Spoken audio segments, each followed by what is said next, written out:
গেল বছরের অক্টোবরের পর আবারও রণক্ষেত্রে পরিণত হয়েছে পাক আফগান সীমান্ত। প্রতিশোধের আগুন থেকে শুরু হওয়া সংঘাত ৫ দিনের মধ্যেই দানা বেঁধেছে সরাসরি যুদ্ধে। বৃহস্পতিবার রাতে পাকিস্তানের সীমান্ত চৌকিতে হামলা শুরু করে আফগান তালেবানরা। নিহত হন অর্ধশত পাক সেনা। এর জবাবে শুক্রবার ভোরের আলো ফোটার আগেই আফগানিস্তানের ৩ সীমান্তবর্তী প্রদেশ কাবুল, কান্দাহার ও পাকতিকায় অপারেশন গজব লিল হক পরিচালনা করে পাকিস্তান সেনাবাহিনী। কাবুলের বিরুদ্ধে প্রকাশ্য যুদ্ধ ঘোষণা করে এক রাতের ব্যবধানেই ২ শতাধিক তালেবান যোদ্ধাকে হত্যার দাবি করেছে পাক সেনাবাহিনী। অর্ধশতের বেশি ঘাঁটিসহ তালেবান সেনাদের ট্যাঙ্ক, আর্টিলারি, যুদ্ধযান গুঁড়িয়ে দিয়েছে তারা।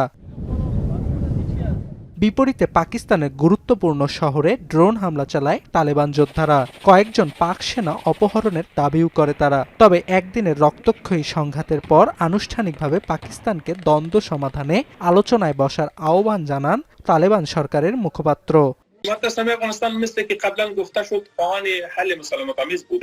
بارها ما مذاکرات داشتیم با جانب پاکستانی بارها با هم نشستیم موضوعات را گفتگو کردیم। অন্যদিকে আফগান তালেবানের যেকোনো নাশকতার বিরুদ্ধে জিরো টলারেন্স নীতি মেনে চলার আহ্বান জানিয়েছেন পাকিস্তানের প্রধানমন্ত্রী শেহবাজ শরীফ। রাওয়ালপিন্ডিতে সেনা সদর দপ্তর পরিদর্শনে গিয়ে একথা জানান তিনি। এ সময় পাকিস্তানের সামরিক বাহিনীর মুখপাত্র আহমেদ শরীফ নিশ্চিত করেন বৃহস্পতিবারের সংঘর্ষে ১২ পাক সেনা নিহত হয়েছেন। Afghan Taliban regime has to make a clear choice. The choice is to choose between TTP, BLA, Daesh, Al-Qaeda, the terrorists and the terrorist organization. এছাড়া আলাদা এক বিবৃতিতে তালেবান ও অন্যান্য সন্ত্রাসী গোষ্ঠীর যেকোনো হামলা আরও কঠোরভাবে মোকাবিলার হুঁশিয়ারি দিয়েছে পাকিস্তানের পররাষ্ট্র মন্ত্রণালয়।